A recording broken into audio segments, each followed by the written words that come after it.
दुनिया के 8 अजूबों में शुमार, पूरे विश्व में प्रेम का सबसे खूबसूरत प्रतीक, भारत की पहचान। बचपन से लेकर आज तक जब भी हमने ताजमहल का नाम सुना या पढ़ा तो उसके साथ इस तरह की बातें जरूर सुनी। यह भी सुना कि शाहजहां ने ताजमहल बनाने वाले मजदूरों के हाथ कटवा दिए थे। कहा जाता है कि सिर्फ मुमताज ही नहीं, ताजमहल में शाहजहां की 2 और बेगम दफन है। आखिर ताजमहल से जुड़े इन पहलुओं में कितनी सच्चाई है?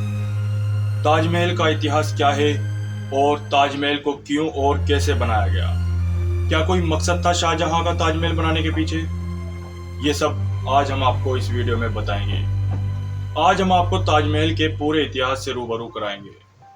तो ताजमहल के बारे में जानने के लिए और इसके इतिहास से रूबरू होने के लिए आपको हमारे साथ इतिहास की तरफ चलना होगा।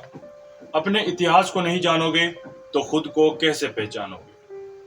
उस दौर में जब भारत में मुगलों का शासन था, इसी दौर के प्रसिद्ध मुगल सम्राट रहे शाहजहां को यूं तो कई किस्से पढ़ने को मिलते हैं। कहा जाता है कि वो बेहद दिलफेंक किस्म के थे, लेकिन दूसरी महिलाओं के लिए शाहजहां की भावनाएं मुमताज महल के प्रति उनकी भावना का 1000वां हिस्सा भी नहीं था। मुमताज के लिए शाहजहां पागल से रहा करते थे। शाहजहां की एक बहुत बड़ी खूबी थी और वह ये कि खुद पर बहुत नियंत्रण था।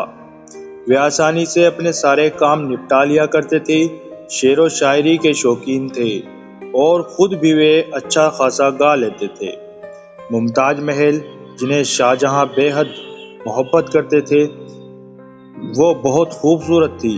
बताया जाता है कि शाहजहां के गद्दी संभालने के 4 साल बाद ही मुमताज महल का निधन हो गया था। अंतिम दिनों में मुमताज बहुत कमजोर हो गई थी।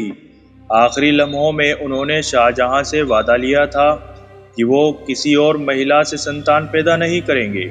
बादशाह ने वादा किया। फिर मुमताज ने कहा कि मैंने सपने में बहुत सुंदर महल देखा और एक बाग देखा जैसा इस दुनिया में कहीं नहीं है। मेरी आपसे गुजारिश है कि आप भी मेरी याद में एक वैसा ही मकबरा बनवाएं। 17 जून 1631 को मुमताज ने बुरहानपुर में आखिरी सांस ली। कहा जाता है कि मुमताज अपने 14वें बच्चे को जन्म देते हुए मरी थी। शाहजहां पर मुमताज के मरने का बहुत ही गहरा प्रभाव पड़ा। शाहजहां ने मुमताज को बुरहानपुर में तापी नदी के किनारे दफना दिया गया। फिर 6 महीने बाद उनको आगरा लाया गया और यमुना नदी के किनारे 8 जनवरी 1632 को दोबारा से दफनाया गया।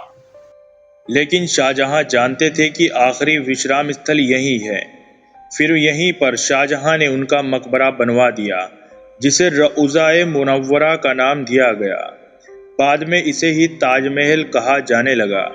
बताया यह भी जाता है कि जिस वक्त मुमताज को दफनाया गया, उस वक्त शाहजहां वहां मौजूद नहीं थे। फिर शुरू हुआ मकबरे को खूबसूरत बनाने का सिलसिला। मीर अब्दुल करीम और मकरमत खां को मकबरे को खूबसूरत बनवाने की जिम्मेदारी सौंपी गई। ताजमहल बनवाने का फैसला तो कर लिया था, लेकिन इस दौरान सबसे बड़ी चुनौती थी जगह चुनना।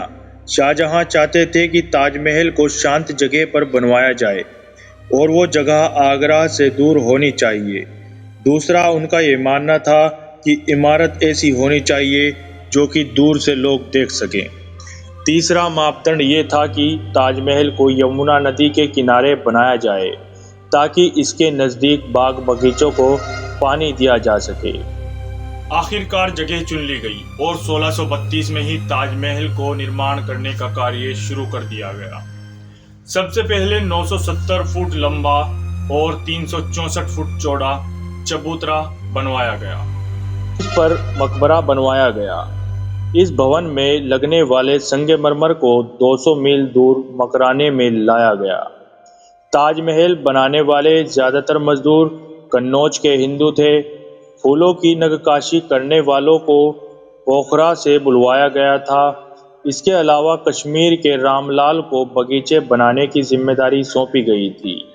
अमारत खां को ताजमहल पर कुरान की आयतों की नक्काशी करने की जिम्मेदारी सौंपी गई। नक्काशी इतनी सुंदर थी कि कोई भी उन्हें देखे तो उनकी तरफ खींचा चला जाता था। ताजमहल में 40 अलग अलग प्रकार के रत्नों का उपयोग किया गया, जिन्हें एशिया के अलग अलग हिस्सों से मंगवाया गया था। जैसे हरे रंग का पत्थर चीन से मंगवाया गया था, नीले रंग का पत्थर अफगानिस्तान से मंगवाया गया था, फिरोजी रंग का पत्थर तिब्बत से आया था और मूंगा और अरब को लाल सागर से मंगवाया गया था। इसके अलावा कुछ पत्थरों को श्रीलंका से भी मंगवाया गया था।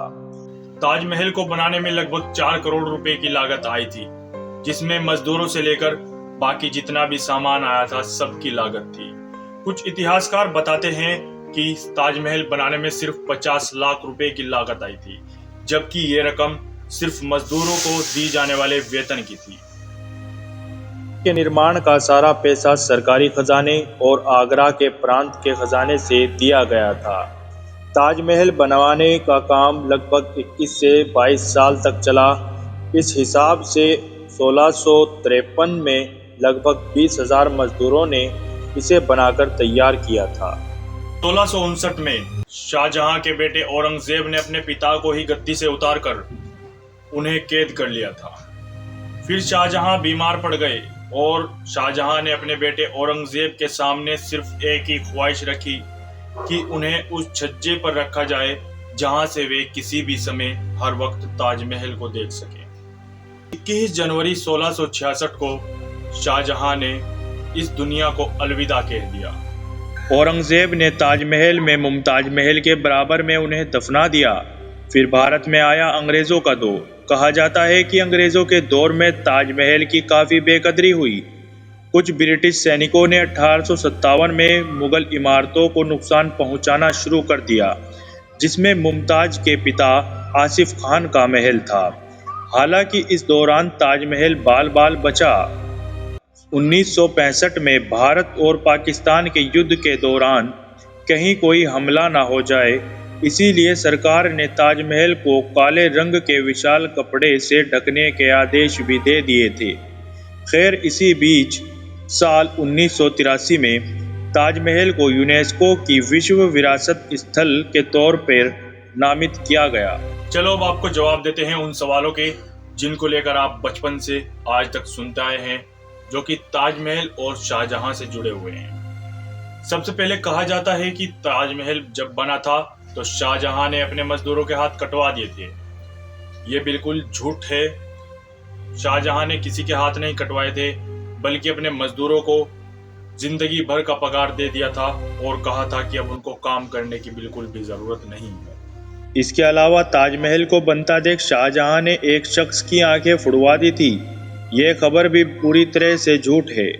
इसके साथ कुछ और अफवाहें हैं जिन्हें हम अभी क्लियर करते हैं। कहा जाता है कि ताजमहल हर घंटे रंग बदलता है। यह पूरी तरह से फर्जी खबर है। ताजमहल कभी रंग नहीं बदलता, बल्कि सूरज की किरणों से ये कभी कभी सुनहरा दिखाई देता है। एक अफवाह कहती है कि 19वीं सदी में ताजमहल पूरी तरह से यमुना नदी में डूब गया था और उसमें दरार आ गई थी। ASI के रिकॉर्ड बताते हैं कि ऐसा कभी नहीं हुआ। ना कभी ताजमहल यमुना में डूबा और ना ही इसमें विशालकाय दरारें आई। एक अफवाह है कि शाहजहां सफ़ेद और काला ताजमहल बनवाना चाहते थे और दोनों को एक ही पुल से जोड़ना चाहते थे। ये खबर भी पूरी तरह से फर्जी है। ताजमहल को लेकर ऐसे बहुत सारे डाउट थे जिनको हमने आज इस वीडियो के जरिए से क्लियर कर दिया। साथ ही आपको ताजमहल के इतिहास से भी रूबरू करा दिया।